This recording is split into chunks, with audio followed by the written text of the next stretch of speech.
Bonsoir à tous, soyez les bienvenus sur Grand Lille TV, actualité sociale. Au programme de cette édition, face à la suppression du service courrier, les employés de chez Daxon étaient mobilisés ce matin. On parlera également du salon de l'étudiant et du lycéen. Il a ouvert ses portes hier à Lille. C'est à suivre dans cette édition.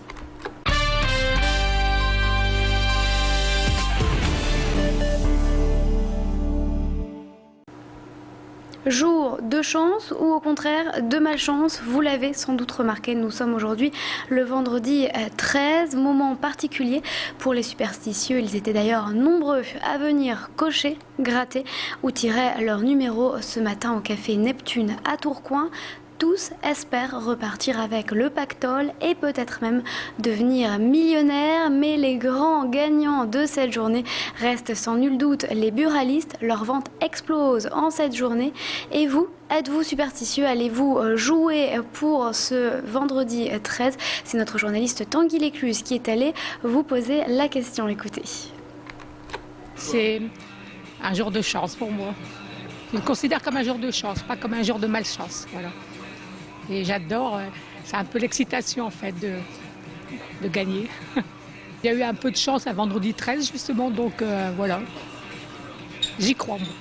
C'est comme j'ai pas de chance, donc pour moi c'est un jour comme les autres, hein, ça ne change pas. Hein, Ça profite à ce que les gens dépensent un peu plus pour le vendredi 13, c'est rien que du commercial, c'est comme le Beaujolais nouveau quoi.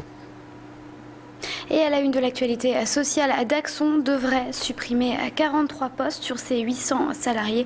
L'enseigne a en effet décidé le 1er décembre de mettre fin à son service courrier. Face aux difficultés financières, désormais, la marque ne devrait vendre que sur Internet.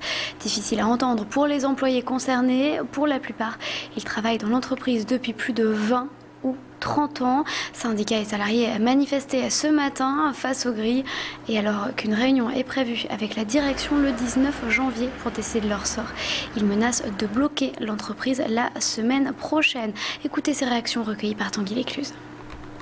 J'ai pas de mots, je suis dégoûtée franchement. J'ai donné tout ce que je pouvais pendant 31 ans, tout. Et franchement, c'est vraiment comme ils disent les syndicats, ils veulent vraiment nous solder pour eux. Je sais pas, je comprends rien. J'ai bien fait mon travail pendant des années, puis voilà, du jour au lendemain, c'est fini. Personnellement, moi j'ai 56 ans, donc je sais pas où je vais retrouver du travail à 56 ans. Mais par contre, mes collègues, qui ont entre 42 et 45, qu'est-ce qu'elles vont faire? Depuis un mois et demi, c'est bloqué, on ne sait rien, on ne sait pas où on va, si on va être classé ou pas, on n'a rien. Et puis coup de projecteur sur les ateliers d'alphabétisation du centre social des Hauts-Champs, AM.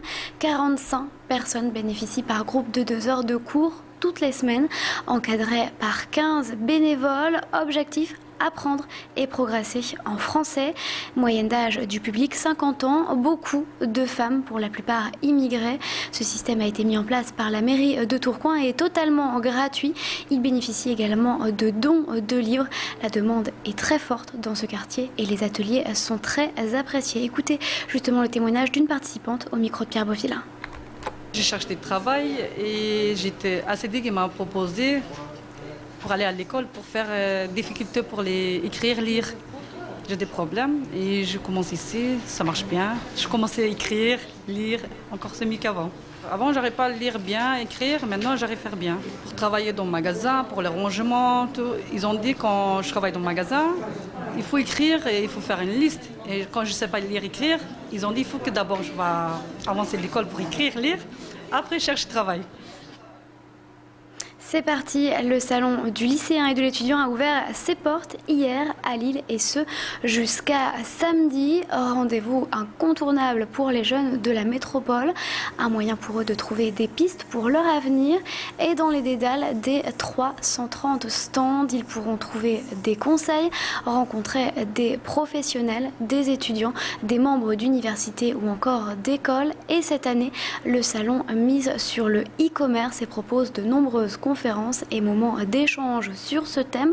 Un lip-dub a même été demandé pour certaines écoles de la métropole. C'est notre journaliste Tanguy Lécluse qui s'y est rendu. Écoutez. On a un village sur les métiers du numérique qui est donc cette année dédié pour les jeunes pour se rendre compte de ce que sont ces métiers, les formations, etc. Ça, c'est la nouveauté. Sinon, on a organisé un concours de lip dub pour mettre un petit peu de fun sur la manifestation en faisant un appel à projet au niveau des écoles. Et nous avons une cabine avec les lip dub des écoles qui présente donc non-stop pendant les 3 jours de la manifestation. À noter, l'année dernière, le salon de l'étudiant et du lycéen avait attiré plus de 70 000 personnes. Et puis, on termine cette édition avec du sport, du foot. Les Dogs affrontent donc dimanche Marseille en match de Ligue 1 après leur défaite en Coupe de France. Et malgré l'expulsion de Mathieu Debuchy, les nordistes ne doivent rien lâcher s'ils veulent défendre leur titre. À noter également le LOSC marqué par le départ de Ludovic Obraniak. Le joueur a signé hier un contrat de 3 ans avec les Girondins de Bordeaux. L'équipe cherche donc un remplaçant. C'est à suivre donc, et ce match à ne pas manquer en Ligue 1. Le LOSC affronte dimanche Marseille. On reparlera dans nos prochaines éditions de cette actualité sociale. 43 postes devraient être supprimés chez Daxon. Mais avant cela, on fait un point ensemble sur le temps dans la métropole.